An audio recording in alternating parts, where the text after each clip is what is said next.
எல்லை பாதுகாப்பு பணியில் இருந்த இந்திய வீரர் வழி தவறி பாகிஸ்தான் எல்லைக்குள் புதன்கிழமை நுழைந்திருக்கிறார்.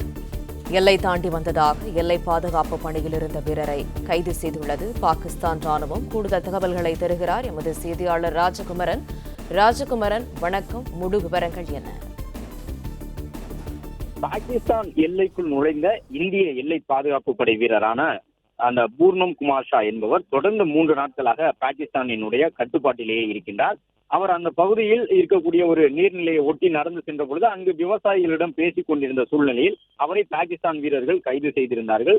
கைது செய்து தங்களுடைய கட்டுப்பாட்டில் தான் இந்திய எல்லை பாதுகாப்பு படை வீரரான பூர்ணம் குமார் ஷா என்பவரை வைத்திருக்கின்றோம் என்று இந்தியாவிற்கு தெரியப்படுத்தும் விதமாக அவரை பற்றிய 2 புகைப்படங்களை பாகிஸ்தான் தரப்பிலிருந்து கசியவிட்டிருந்தனர். அதன்படி ஒரு புகைப்படத்தில் அவருடைய பின்னங்கைகள் கட்டப்பட்டு துப்பாக்கி, வாக்கி டாக்கி உள்ளிட்டவற்றுடன் அவர் இருக்கக்கூடிய அந்த புகைப்படமும், அதே போன்று மற்றொரு புகைப்படத்திலே அவரை சிறை வைத்திருப்பதன் அடையாளமாக முகத்தை மறைத்தவாறு இருக்கக்கூடிய துண்டை அணிவித்தும் 2 புகைப்படத்தை பாகிஸ்தான் தரப்பிலிருந்து வெளியிட்டிருந்தார்கள். வழக்கமாக இதுபோன்று தவறுதலாக எல்லை தாண்டி செல்லக்கூடிய இந்திய வீரராக இருந்தாலும் சரி, இந்திய எல்லைக்குள் வரக்கூடிய பாகிஸ்தான் வீரராக இருந்தாலும் சரி, 2 தரப்பிலும் நடைபெறக்கூடிய பேச்சுவார்த்தைக்கு பிறகு உடனடியாக அந்த நாட்டு ராணுவத்திடம் அவர்கள் ஒப்படைக்கப்பட்டு விடுவார்கள். ஆனால் பெஹல்காம் தாக்குதலுக்கு பிறகு தொடர்ந்து அத்துமீறலில் பாகிஸ்தான் ஈடுபட்டுக் கொண்டிருக்கின்றது. குறிப்பாக சிம்லா ஒப்பந்தம் உள்ளிட்டவற்றை முறித்துக் கொள்வதாக தன்னிச்சையாக அறிவித்து அமைதி ஒப்பந்தங்கள் அனைத்திலிருந்தும் வெளியேறி இருக்கக்கூடிய பாகிஸ்தான் இந்திய எல்லைகள் மீது தொடர்ச்சியான துப்பாக்கி தாக்குதல்களை இரவு நேரத்தில் நடத்தி கொண்டிருக்கின்றது.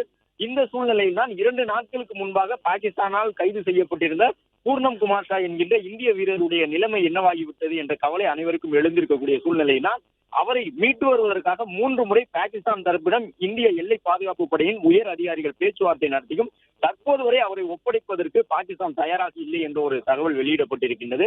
அதன்படி இந்திய பாதுகாப்பு படையில் பல ஆண்டுகளாக பணி செய்திருக்கக்கூடிய பூர்ணம் குமார் ஷா என்பவர் எல்லை கட்டுப்பாட்டு கோட்டை கடந்து சென்று பாகிஸ்தான் எல்லைக்குள் நின்று கொண்டிருந்தார், விவசாயிகளிடம் பேசிக் கொண்டிருந்தார். சீருடையில் இல்லை என்றாலும் அவர் இந்திய எல்லை பாதுகாப்பு படை வீரர் என்ற அடிப்படையில் அந்த கைது நடவடிக்கை மேற்கொள்ளப்பட்டதாக சொல்லப்படுகின்றது. அதிலும் குறிப்பாக அந்த குறிப்பிட்ட எல்லை பகுதியிலே முள்வேலி இல்லாமல் அந்த எல்லைகளுக்கு கற்கள் மட்டுமே நடப்பட்டிருந்ததாகவும், எனவே இந்தியா பாகிஸ்தான் இடையிலான அந்த பகுதியிலே எல்லை கோடு என்பது தீர்க்கமாக வரையறை செய்யப்படாத நிலையில்தான் அங்கு இருக்கக்கூடிய விவசாயிகளை, அது அந்த எல்லை கோடு ஒட்டி இருக்கக்கூடிய விவசாயிகளை எந்த நாட்டு படை வீரர்கள் வேண்டுமானாலும், இந்தியா அல்லது பாகிஸ்தான் என்று 2 நாட்டு படை வீரர்களும் அவ்வப்பொழுது அவர்களிடம் சென்று பேசுவது, அவர்களை பற்றிய விவரங்களை சேகரிப்பது ஒரு வழக்கமான அணுகுமுறை தான் என்று சொல்லுகின்றார்கள்.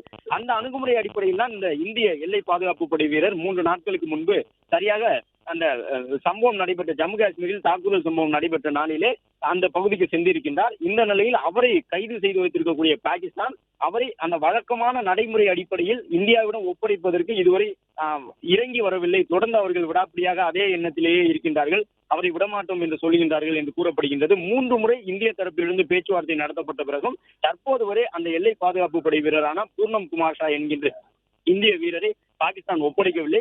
அதே நேரம் பஞ்சாப் மாநிலம் பிரோஸ்பூர் பகுதியில் அந்த சர்வதேச எல்லையில் பாதுகாப்பு பணியில் ஈடுபட்டு தற்போது கைது செய்யப்பட்டிருக்கக்கூடிய அந்த வீரரை மீட்பதற்கான அனைத்து முயற்சியிலும் இந்தியா தொடர்ந்து மேற்கொண்டு வருகின்றது.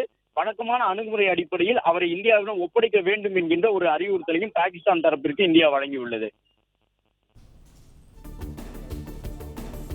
பிளே ஸ்டோர் மற்றும் ஆப் ஸ்டோரில் இருந்து பாலிமர் செயலியை QR கோடு மூலம் பதிவிறக்கம் செய்யுங்கள். செய்திகளை உடனுக்குடன் பெறுங்கள்.